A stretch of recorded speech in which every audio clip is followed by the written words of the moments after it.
Friends सधैँ चाहिँ टिकटकको video के अरे गीतको भिडियो मात्र बनाउँथेँ। आज यसो प्रोफेसनको बारेमा यसो कुरा गरौँ है। अब यो चाहिँ एचपीको एमडी राइजन 5000 सिरिजको मदरबोर्ड हो होइन।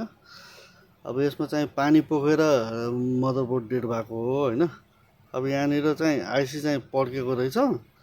अब यो पड्केको हो, अब यो कुन सेक्सनको आइसी हो केही थाहा छैन, किनभने यसको न बोर्ड भ्यू छ न सिमेट्रिक डायग्राम छ, केही पनि छैन कि।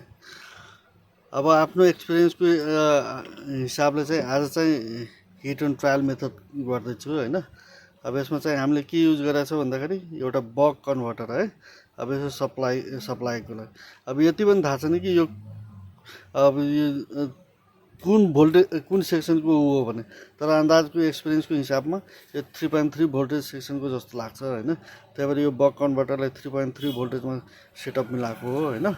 अब यो चाहिँ अन गरेर अब हेर्न जाँदैछु होइन। अब हेरौँ के हुन्छ। अब यो पावर गरेर अब यो चाहिँ त्यहाँ बत्ती बल्यो बाबु, बत्ती चाहिँ बल्यो ज्याकमा होइन। अब यहाँनिर पनि यो बक कन्भर्टर युज भएको छ होइन। अब अन गर्ने ट्राई गर्दैछु है। अब एकैछिन बाबु यो फ्यान जोडेर यहाँनिर अब यसमा स्विच पनि जोडिसक्यो होइन। अब अन गर्ने ट्राई गर्दैछु होइन। अब त्यहाँ मेसिनमा 0 छ नि, ल बाबु अन गर त। ल अन त भयो यार, यस सक्सेस भएछ है। यहाँ बत्ती पनि बल्यो, हेर्न सक्नुहुन्छ ए छ नि यो बत्ती। ल अब यो चाहिँ सक्सेस भएछ, फ्यान चाहिँ घुमेर हिँड्छ होइन। अब यो प्याक गरेर फेरि तपाईँहरूले डिस्प्ले उ गरेर देखाउँछु, नभए अब किबोर्ड हेरौँ न, किबोर्डमा जोडेर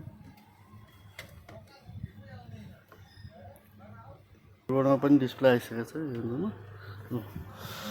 अब यस्तो प्रब्लमहरू आयो भने तपाईँहरूको ल्यापटपमा हामीलाई कन्ट्याक्ट गर्न सक्नुहुन्छ।